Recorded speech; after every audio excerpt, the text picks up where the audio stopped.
Guys, and welcome to a new episode of the Football Show. As today we're going to talk about yesterday's AFCON games from Group A and Group B, match day 3 games, and also going to preview today's Premier League games. So let's get started. Let's start with the AFCON yesterday. Angola drew 0-0 with Egypt. Let's start with Group B first. Angola drew 0-0 with Egypt.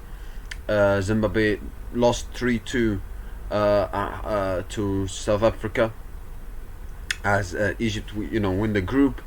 South Africa finished second, they qualify in the third. Angola finished third. However, they're going to have to wait whether they're going to be in the last 16 or not, whether that 2 points is enough to be in the last 16, which could be, if, for example, because I know most teams in third place have 3 points, but if Tanzania and Uganda don't win their games, then Angola might have a chance to be in the last 16. So yeah, but looking at the games, obviously Egypt rested some players, the coach Hossein rested some players, and obviously it wasn't such an important game really.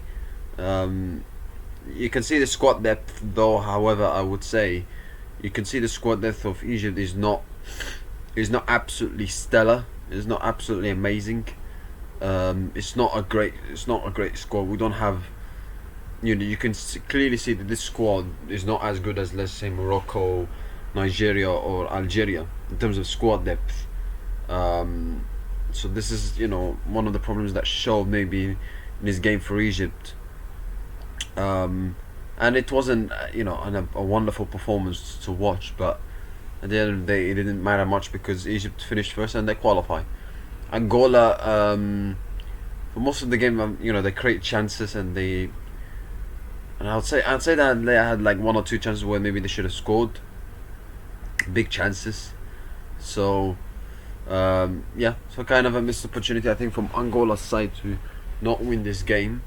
So yeah, but if Egypt, obviously the game didn't matter much. They made some rotations and they already finished first, so it didn't matter much really. But you look at the other game, it did matter to some extent. Zimbabwe against South Africa. South Africa had a game they had to win to qualify for the last 16, and they did that. They were 1-0 up thanks to a goal from Moremi, but Zimbabwe equalized 12 minutes later from Maswanhaizi,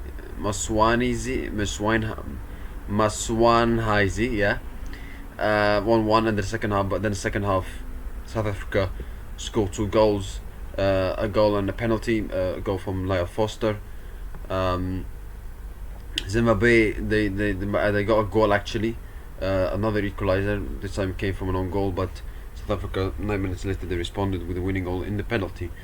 But very important win for South Africa, considering they lost to Egypt and they had a chance to qualify, so they took advantage of it, and they are through to the last 16.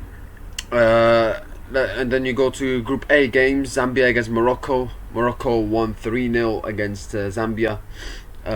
Another amazing goal from Al-Kabi. Another great overhead kick goal. It's not the first time he did it. He did it in the first game against Comoros, and now he's done it again. So well done to Al-Kabi. I still feel like the goal he scored against Comoros was better. This was another good one, that's for sure. But I still think that first goal he scored in the tournament against Comoros was amazing, was out of this world, and was the better one in my opinion. But this was another great goal. I don't remember the last time the same player scored 2 great overhead kick goals in the same tournament. All of those. Most of the players might have scored 1 great overhead kick goal, but I don't remember the same player scoring 2 overhead kick goals. So, so for Al-Kabi to do it again, it's absolutely incredible. He scored also another goal in this game. He scored 2 goals. Brahim Diaz scored the goal. Morocco were, despite some criticism they had after the Al Mali game, and the coach also had some criticism. So for them to bounce back in this way was a good one for Morocco, and very good win for Morocco. It was even though it was kind of against a poor, average Zambia side. If I'm being very honest, Morocco could have scored more, and it was a very good performance and a very good result from their side. And they also qualify and they win the group.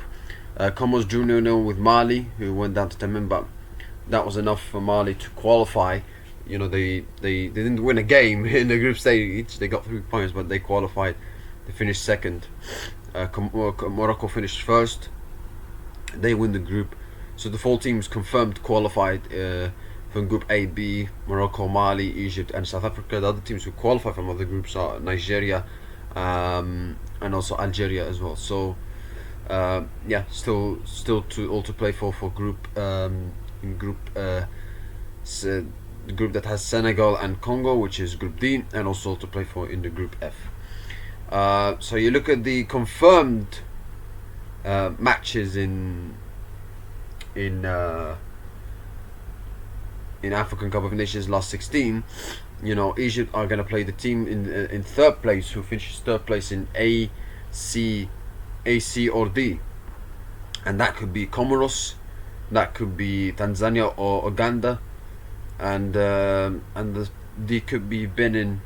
It will be Benin most likely. So yeah, but very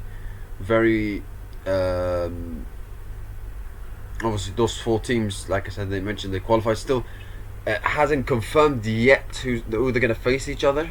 Still, so we're gonna those 4 teams like South Africa, Mali, Morocco, and Egypt are gonna have to wait for the games to be played in Group C and D, and tomorrow E and F. So yeah. Now let's move on to you got Serie A first of all, where Roma won 3-1 against Genoa. You've got Serie A, Roma against Genoa. Roma won 3-1 against Genoa. They go 4th of the Serie A as they are now 3 points behind Inter. Very good win from Roma's side, especially in that tight battle for first position for us in Serie A. They were 2-0 up. They were 3-0 up actually in the first half, and they were cruising and they were looking really good. Winning 3-0. Took foot off the gas in the second half. Genoa scored, but it didn't matter because Roma still won comfortably. Gasperini was quite unhappy with some of the signings. I heard this quote, I think 2 days ago, that he was unhappy with some of the signings, including Ferguson. However, Ferguson scored in this game, so he can't be unhappy this time. Gasperini, though, he's a very good manager, but sometimes he can have this kind of management problems, as he had, I think, in the Atalanta with, I think it was Lukman, if I'm not mistaken. So yeah, but Roma win and they go back to 4th. Let's move on to the Premier League, as there's some important games today. Burnley against Newcastle United. I expect Newcastle to win, even though they've not been in a good run of form. I'm going for a 2-0 win for Newcastle United. Chelsea against Bournemouth. It's a game that Chelsea have to bounce back, and they have to respond, and they have to get back to winning ways, because they've been a difficult run of form last couple of months actually, or since the Barcelona game. I expect them to win 2-0 in this game against Bournemouth. Bournemouth have not been in a good run of form as well. Nottingham Forest against Everton. I'm going for a 2-1 win for Nottingham Forest. They're at home. I think they played quite decent against Man City. I think that performance they had against City will give them a bit of confidence, even though they still lost that game. They're at home to Everton, and it's a side that Sean Dyche used to coach, so that will probably give him some motivation to win this game. So I'm going for 2-1 win for Nottingham Forest. West Ham against Brighton. I'm going for 2-2 draw. Man United against Wolves. Should be easy win for Man United. I'm going for a 3-0 win for Man United. Final game, Arsenal against Aston Villa. The big one. It's a big game for both teams. And there is a bit, I would say, more pressure from Arsenal's side, because obviously, they finished second in the last 3 times, and it's it's the Premier League that they desperately want to win. So the fans, their fans, Arsenal fans don't want to have the feeling of, oh no, here we go again. So I think this is an important game because I think if Arsenal don't win this game against Aston Villa at home, even though Aston Villa are a very good side and they've won 11 games in a row, if they don't win this game and City win the game on Thursday against Sunderland, City will be on top and the fans will be like, oh no, here we go again. So even though I don't think it's right to say like that because it's very early in the season, but it's understandable because considering how much Arsenal has spent, considering how many years they've been competing for the Premier League title, and they haven't won one yet. So it feels like a final for Arsenal fans and for the player and for the players and for Arteta. I don't think so because they will know that still very early, still very long. There's still a long way to go in the season. But at the same time, for the fans, obviously, this will feel like a final, and understandably why, because obviously it's Aston Villa, they're at home, and obviously there's been a bit of history between Arsenal and Aston Villa in the past, where Aston Villa stopped Arsenal from winning the title last season, 2 seasons ago, sorry.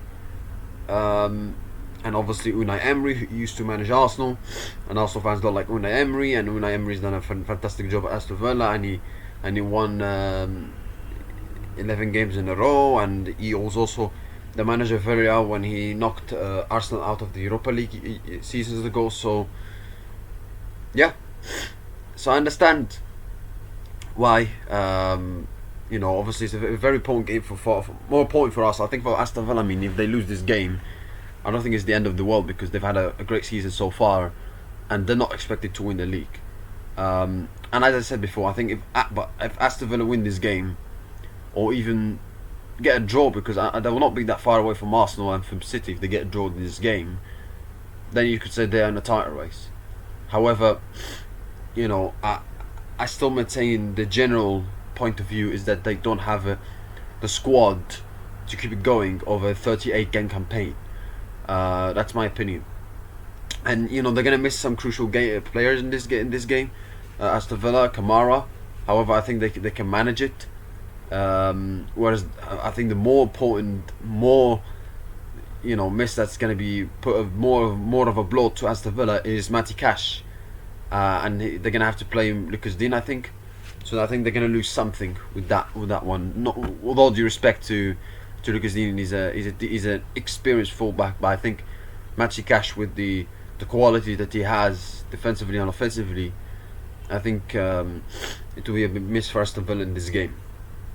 Because this season for Aston Villa has been absolutely amazing and crucial, Matty Cash. So yeah, but let's see. Unai Emery is a very good coach, so he can handle it, and let's see how they handle it in this game. However, what's going to be more important for for Aston Villa in this game is that they don't start the game badly. Yes, I know they've tried this risky strategy most of the games this season, where they conserve energy in the first half, and then the second half they start to play and they beat teams and they win games. But I think I guess a team like Arsenal, especially at the Emirates, where also Aston Villa have won so many games in a row, but Arsenal have a decent record, a good record at home this season. If Aston Villa are gonna try this risky strategy against against Arsenal, this time it might be different because Arsenal are a very good team. They're a much better team than Chelsea and Manchester United. And also, if Aston Villa try to play out from the back, I think Arsenal might capitalise on that. They press and then they force mistakes. So let's see if Unai Emery and his players are going to approach this game quite differently. They're going to adapt in some ways, or they're going to go with the way they've been doing all season, and it's led to being successful so far this season. As for Arsenal and Arteta, they need to win this game. They need to win this game. Even if they don't win this game, though, it's not the end of the world, because still a long way to go this season. But they need to win this game to remove the thinking of, oh, here we go again. It's another year. So yeah, and they're at home. They have a very good record at home. I expect them to have more chances, to create more chances, to try to attack. more than Aston Villa. Aston Villa in some ways will try to suck off the pressure and play on the counter attack, even though they can attack well in some ways. So yeah, but it's a big game for both sides. Match prediction: I think Arsenal at home they're very strong, and I think that will help them in this game. So I'm going for a 2-1 win for Arsenal. That's it, guys. Thank you. I wish you have a nice day. See you next time, and goodbye.